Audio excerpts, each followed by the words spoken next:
When it comes to handmade businesses, formulas just don't work. Think of the amount of different handmade products that you can create, that the world can create.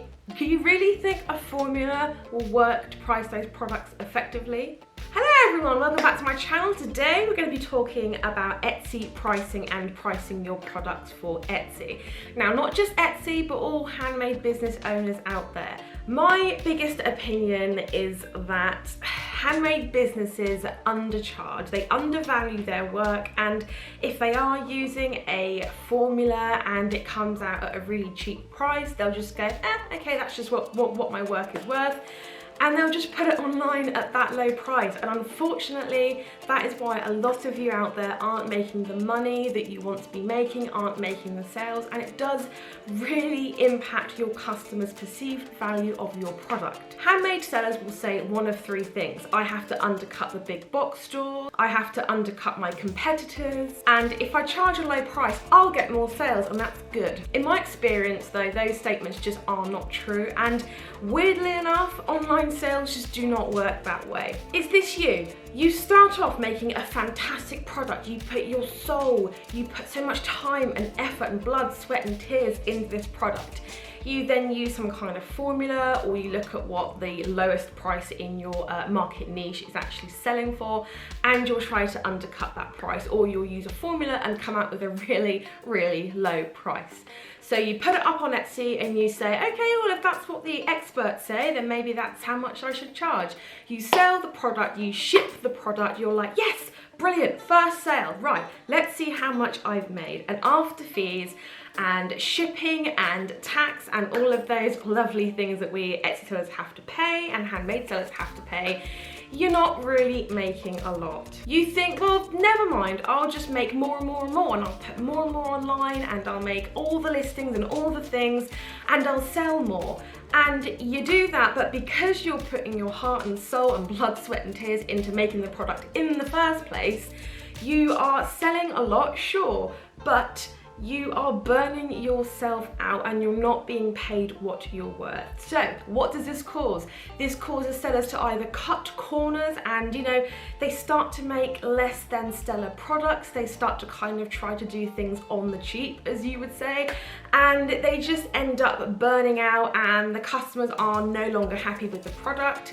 If they've ordered the product that you put your heart and soul into, and then you're getting burnt out and trying to cut corners and making a not so great product to try and keep up with the demand, then, you know, these two customer experiences are disconnected. Long story short, you just get a tired, burnt out maker that just wondered why they started this business in the first place. But I've got good news for you. Today we're going to talk about this and I will help you out. Just before we dive in here, I've just got one thing to tell you. If you pour your heart and soul into a product and you've got a product that genuinely solves a problem for your target market, it's your responsibility to show that product to your customer. It's your responsibility to sell that product to your target customer and charge what you're worth. It's your responsibility to stay in business every single month and not suck the joy out of it. It's your responsibility to pay yourself a decent wage so the fire in your belly never goes out. Now, why do I say it's your responsibility? Well, if your product genuinely solves an issue that the customer is having,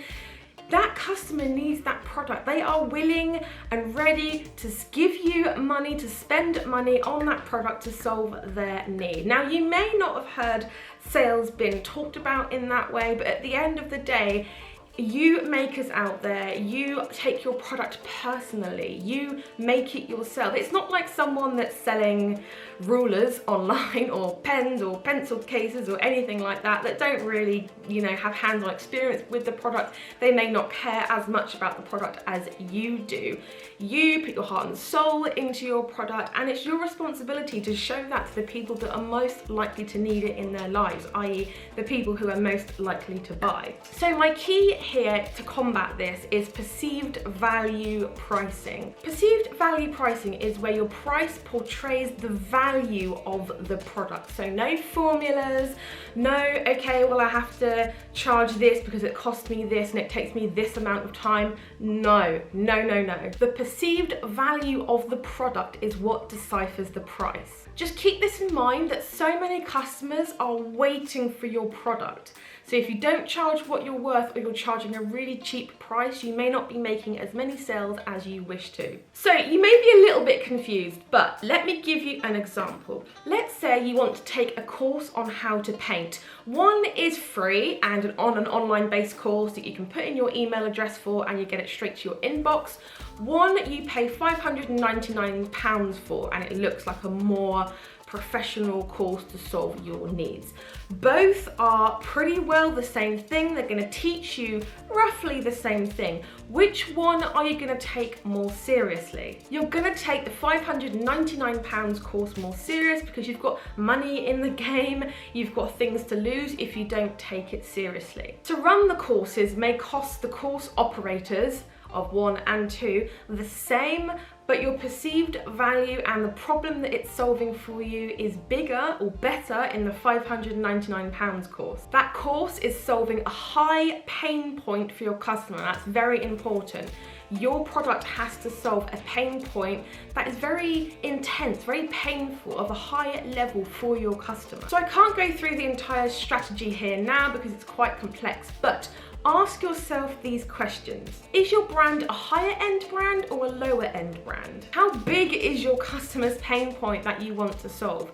Basically, the bigger the pain point that you need to solve, the more you can charge for your product. Are your products of a high quality? What do your competitors charge for a similar product? Now, what I like to do is I like to do about an hour's worth of research before I list a particular niche of products. So not every single product, but let's say that you're doing necklaces, bracelets, and rings. For each niche of those products or each genre of those products, I will go through and research this. And I note down very similar products, so not just rings, not just bracelets, but a very similar product to what I'm trying to list. And I'll go through and I'll make a note of the high end points and the low end points, just so I know the kind of bracket that my competitors are charging. What is different about your product compared to these competitors? Does your product offer more value to the customer? What are your baseline costs to making this product? Are you taking into account your time to make your product? Now, most makers don't do this. It's like when you go to pay for fuel or when you are at the checkout of a local store or something like that. You go and you look to the side of you and there's chocolate bars, really, really cheap chocolate bars or gum or snacks or something like that. They are there for a reason. They are of a low price for a reason because you don't need chocolate. Well, sometimes we do, but you don't need chocolate when you're paying for your milk or your bread. So that's why it's there. It's of a lower value, a lower price point because it's something that you can just pick up and go, yeah, okay, it's only 65 pence or 65 cents. I'll pick that up. It's a lower pain point. They don't need chocolate or a snack or gum in their life, but because it's of a lower perceived value, it's a lower price point, people do pick those things up. If you're understanding this so far, please put a big yes in the comments below, just so I know what's working for you and what you're understanding the most. Also, don't forget to subscribe. You can do it in the button up here or in the button down there. I'm not quite sure where it is on the screen for you, but definitely subscribe because there are loads more videos on this topic coming soon. Also, I've made you guys a very special Etsy pricing cheat sheet. I'll pop the link to it below. It's free. Go and grab it. You can print it out and have it as a reference. I also have a fantastic Etsy shop owner Facebook group, which is especially for you guys out there that wants to take your Etsy shop from a side hustle to a full-time job. That's what my channel specializes in. It's what I am passionate about, and it's something that I have done myself. So I hope you enjoyed this video. Again, subscribe if you haven't already. I love you all, and I shall see you in the next one. Bye.